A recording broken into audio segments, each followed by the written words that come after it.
The Outermost House, A Year of Life on the Great Beach of Cape Cod by Henry Beston.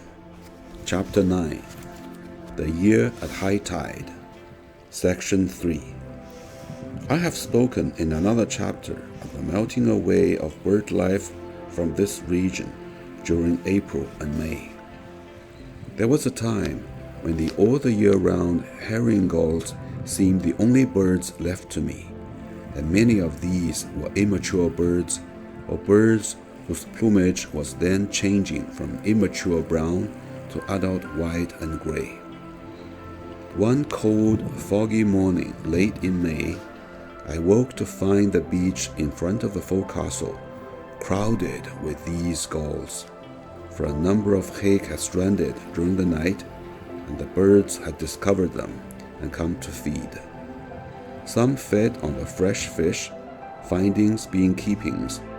I saw various birds defend their individual repast from late arrivals and would-be sharers with a show of wings and hostile cry. Others stood on the top of the beach in a long senatorial row facing the sea.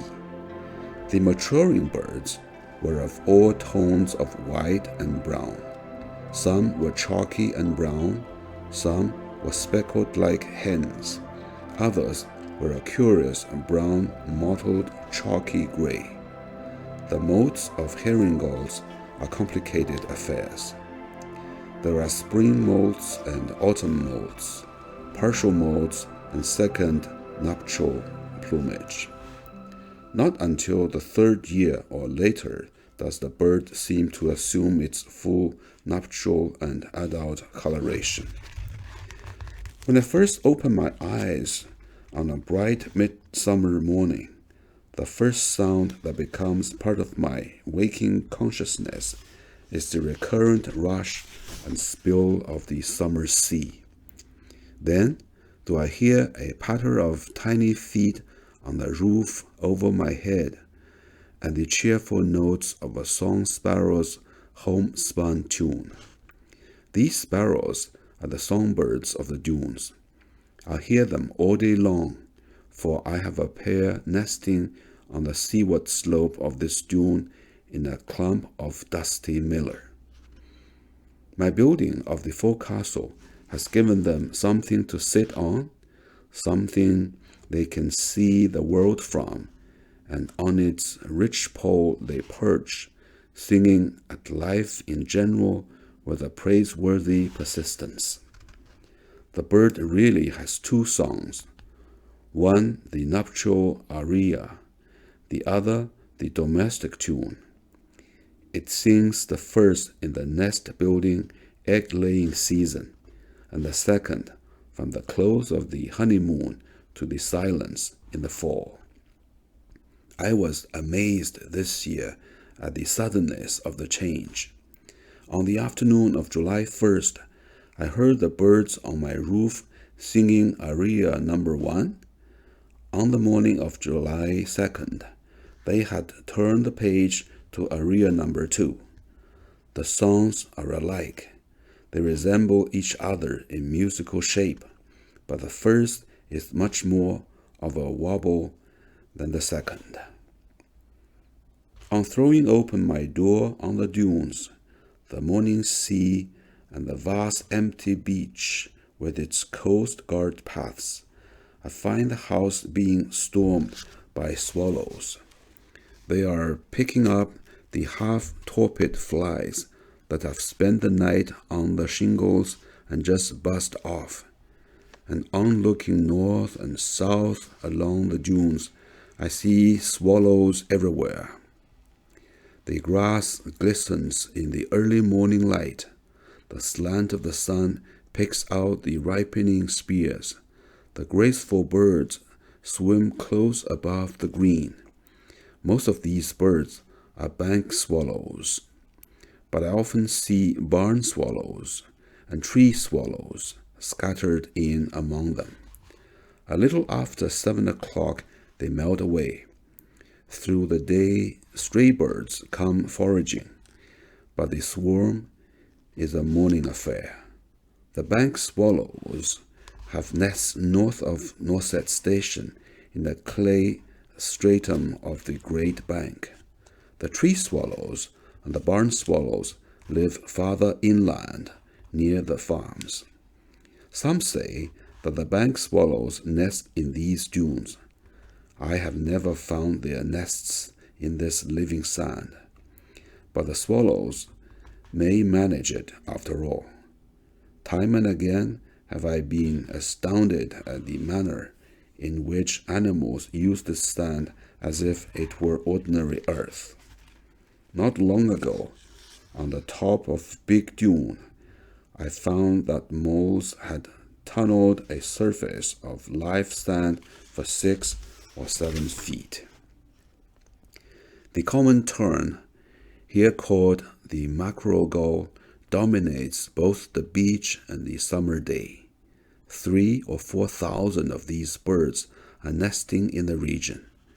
There are nests on the dunes, and whose colonies on certain gravelly areas in the marsh islands near Orleans.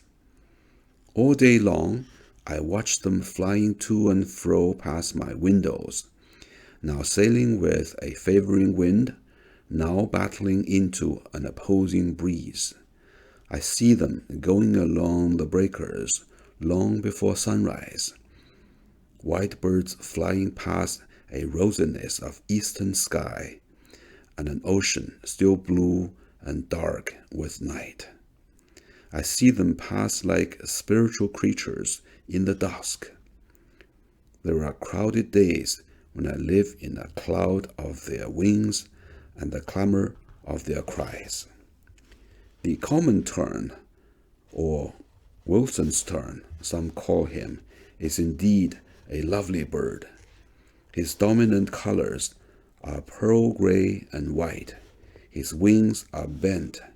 He is from 13 to 16 inches long, and he is marked by a black hood, an orange coral bill tipped with black and bright vermilion orange legs and feet. To my ear, the bird's call has a cawing quality. It is indeed a cawing screech with an E sound and a high pitch. Harsh though it is not disagreeable. Moreover, it is capable of wide emotional variations. Going south on a recent day along the dunes, I arrived at the place where the parent terns, homing from the sea, were crossing the sandbar on their way to their nests. And as the birds came in sight of their mates and their fledglings, their cry changed its quality and took on a kind of wild, harsh tenderness that was touching to hear. From mid-June to mid-July, the terns are at their best. Their eggs are hatching, the fish are running, and all day long, the parent birds are going back and forth between their nests and the sea. When I open my door at sunrise, the terns are already passing my house, flying 20 or 30 feet above the curling, oncoming seas. Hour by hour, they pass in 2 endless streams, one going fishing, the other bringing home the catch. Hour after hour, they pass thousands of birds an hour when the fishing is good and near at hand. Returning birds, almost without exception, hold silvery fish crosswise in their bills, and unlike the crows in the fable, a tern can cry out without dropping his prize. I must now add a paragraph from my autumnal notes and tell of my last sight of the great summer throng of terns. It was an unforgettable experience. During August, the birds thinned out, and as the month drew to a close, whole days passed without a sight or sign of their presence. By September 1st, I imagined that most of them had gone. Then came the unexpected. On Saturday, September the 3rd, friends came down the beach to see me, and at the close of their visit, as I opened the forecastle door, I found that the air above the dunes was snowy with young terns. The day had been mild, and the late afternoon light was mild and rosy golden. The sun was an hour from his setting, and high in space and golden light the myriads of birds drifted and whirled like leaves. North and south we saw them for miles along the dunes. For 20 minutes, perhaps, or half an hour, the swarming filled my sky, and during all that time I did not hear a single bird utter a single sound. At the end of that period, withdrawing south and inland, the gathering melted away. It was really a very curious thing. Apparently, some impulse from heaven had suddenly seized upon the birds, entered into their feathered breasts, and led them into the air above the dunes. Whence came that spirit? Whence its will? And how had it breathed its purpose into those 1,000 hearts? The whole performance reminded me very much of a swarming of bees. A migrational impulse, yes, and something more. The birds were flying high, higher than I had ever seen terns go, and as far as I could judge or guess, the great majority of the flyers were young birds of the year. It was a rapture, a glory of the young, and this was the last of the terns. Late August, and day by day, I see more shorebirds and see them oftener. All summer long, there have been sandpipers and ringnecks on the beach, but earlier in the season, the birds are elusive and may disappear for days. The first great flocks to return from the northern breeding grounds arrived here about the middle of July. I remember their coming. For 4 interminable days, a strong and tireless southwest wind had billowed across the lagoon and off to a smoky sea. On the morning of the 5th day, just before sunrise, this wind had died.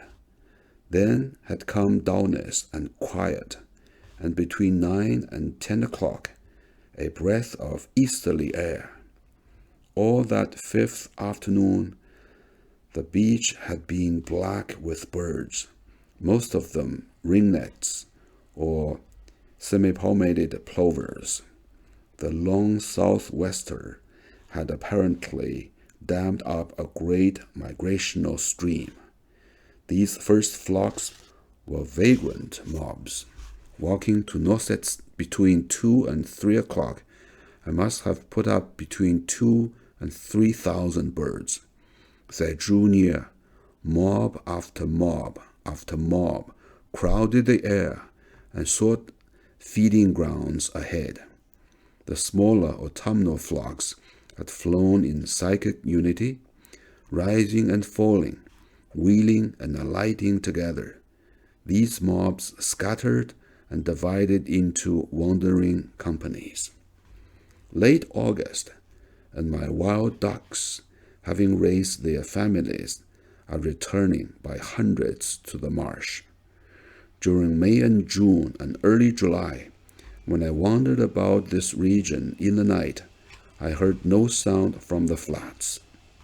Now, when I get out to signal to the first Coast Guardsman coming south at 9:30, I heard from the dark levels a sentinel quack, a call.